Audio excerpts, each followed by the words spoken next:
নমস্কার বন্ধুরা, দীপাস কিচেন থেকে আপনাদের সবাইকে স্বাগত।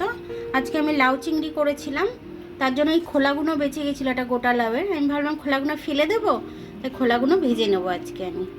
চলুন তাহলে দেখে নিই খোলাটা আমি কি করে ভাজি। একটু লঙ্কা ফোড়ন দিয়ে দিলাম আর একটু কালো জিরে ফোড়ন দেব।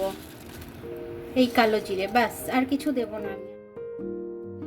হ্যাঁ, এটা ভাজা ভাজা একটু আমার হয়ে গেল, কালো জিরেটা আর শুকনো লঙ্কাটা একটু ভাজা ভাজা হয়ে গেছে। এবার দেখুন, আমি এবার এর মধ্যে লাউয়ের খোসাগুলো দিয়ে দেবো। একটু হলুদ দিয়ে দেবো, এর মধ্যে অল্প করে একটু নুন দিয়ে দিলাম।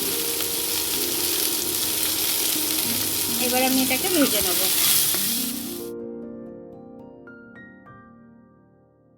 আমি এটা একদম ধিমি আছে ভাজছিলাম যাতে সেদ্ধ হয়ে যায়। সেদ্ধ হয়ে গেছে আমার, দেখুন একদম সেদ্ধ হয়ে গেছে। তার জন্য আমি এখন এটাকে একটু আঁচটা বাড়িয়ে দিয়েছি। এবার একটু লাল লাল হবে, তারপরে আমি এর মধ্যে চিনি ছড়িয়ে দেবো, একটু দিয়ে ভেজে নিয়ে নামিয়ে নেবো। ভাজা হয়ে গেছে, আমি এইটুকু চিনি দিয়ে দিচ্ছি। এর জিনিস তো সবেতে একটু মিষ্টি দিতে হয়, এটাতে একটু মিষ্টি দিলে স্বাদটা আসবে। এটা ভাজা হয়ে গেছে, আমি চিনি দিয়েছিলাম, চিনিটাও আমার মেল্ট হয়ে গেছে খুব সুন্দরভাবে।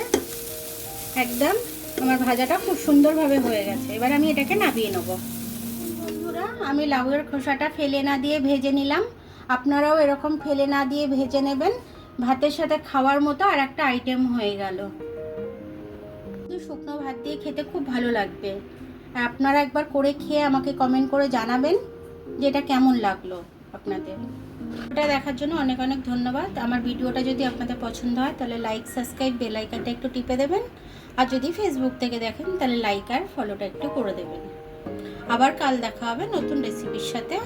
ততক্ষণ আপনারা ভালো থাকবেন, আমি আসছি।